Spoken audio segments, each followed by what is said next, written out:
le gouvernement Robert Begré-Mambé, présidé par le président Alassane Ouattara, chef de l'État de Côte d'Ivoire. Le Conseil des ministres du gouvernement de la République de Côte d'Ivoire, présidé par son Excellence Alassane Ouattara, chef de l'État ivoirien, s'est tenu le mercredi 17 avril 2024, comme je le disais tantôt. Depuis le palais présidentiel de la République de Côte d'Ivoire, Ousmane Coulibaly, Charlotte Abdoulaye, Marcel Bassolé.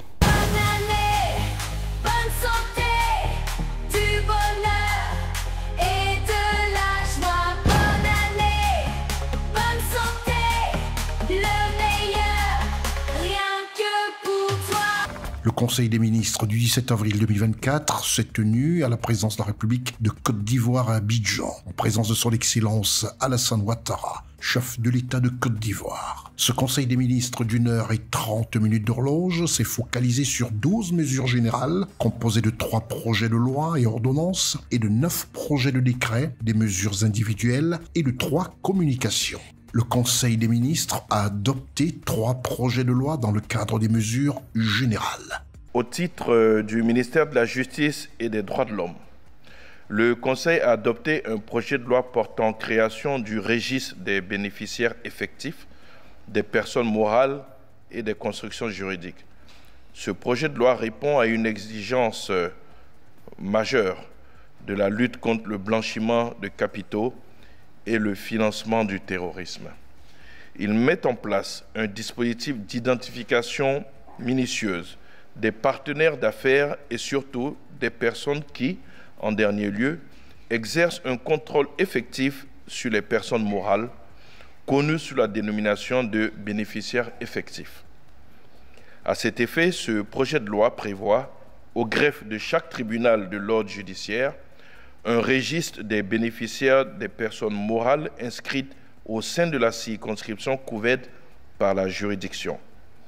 Un registre central des bénéficiaires effectifs des personnes morales et des constructions juridiques prévu au greffe du tribunal du commerce d'Abidjan regroupera toutes les données nationales en vue de s'assurer de la disponibilité en temps utile de ces informations et de garantir corrélativement la transparence et la sécurité du milieu des affaires.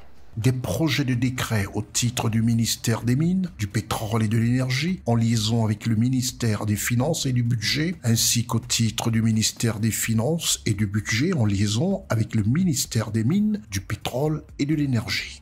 Le premier décret porte sur l'approbation de la convention de concession pour la conception, le financement, la construction, la détention en pleine propriété, l'exploitation et le transfert d'une centrale solaire de 52 MW crête à Sokoro, dans la sous-préfecture de Ferkessé-Dougou, dénommée Convention Ferkessé-Solar. Les 5 autres décrets portent chacun attribution d'un permis de recherche minière, dont 4 valables pour l'or, respectivement aux sociétés Tchologo Exploration SA dans les départements de Niakarama, Dogo et Korogo.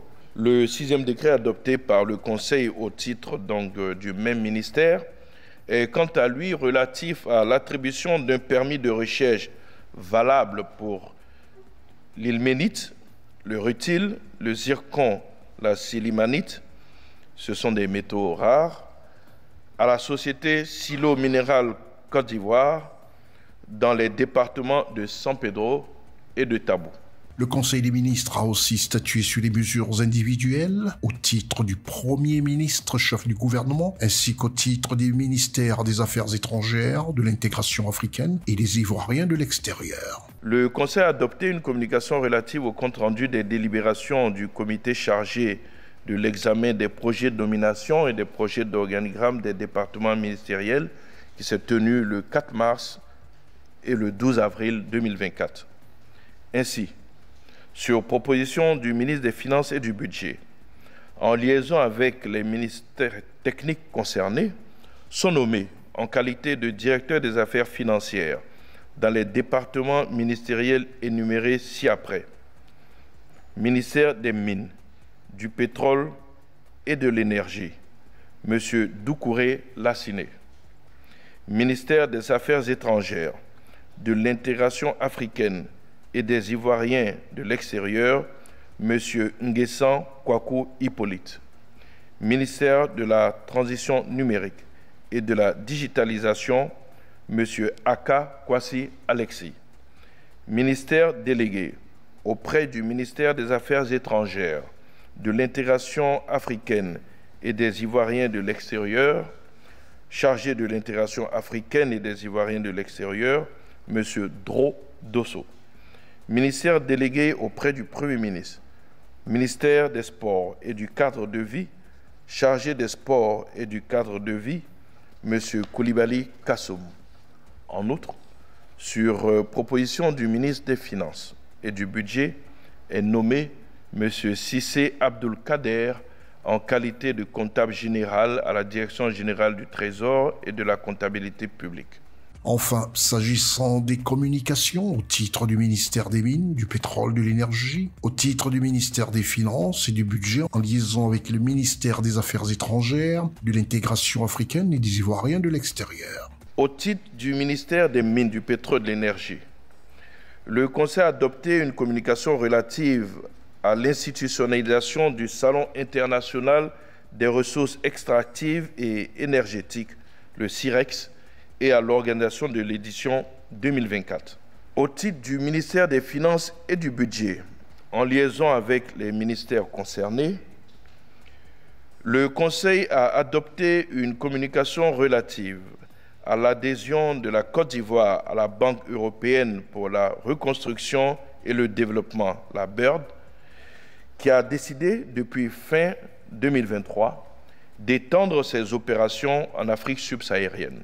Le Conseil a donné son accord pour l'adhésion de notre pays à l'accord portant création de la BERD et a instruit les ministres concernés à l'effet de prendre les dispositions appropriées pour permettre à la Côte d'Ivoire de tirer profit des financements importants réservés aux projets structurants des pays éligibles.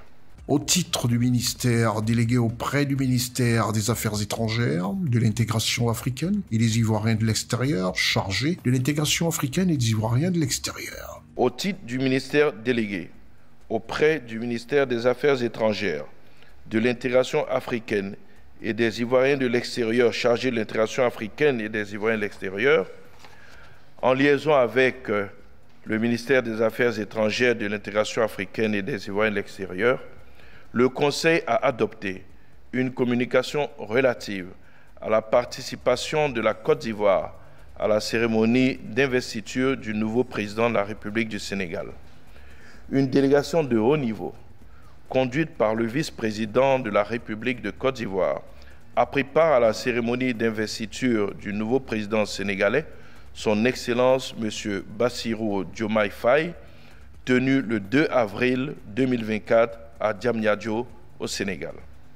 À l'issue de la cérémonie d'investiture, le vice-président de la République a réitéré les félicitations chaleureuses de Monsieur le Président de la République et du peuple de Côte d'Ivoire au nouveau président de la République du Sénégal, tout en lui souhaitant plein succès dans l'exercice de ses charges éminentes au service du peuple frère du Sénégal. C'est à 12h30 le mercredi 17 avril 2024 que s'est achevé ce Conseil des ministres présidé par son Excellence Alassane Ouattara, président de la République de Côte d'Ivoire, chef de l'État. Prochain Conseil des ministres le 8 mai 2024.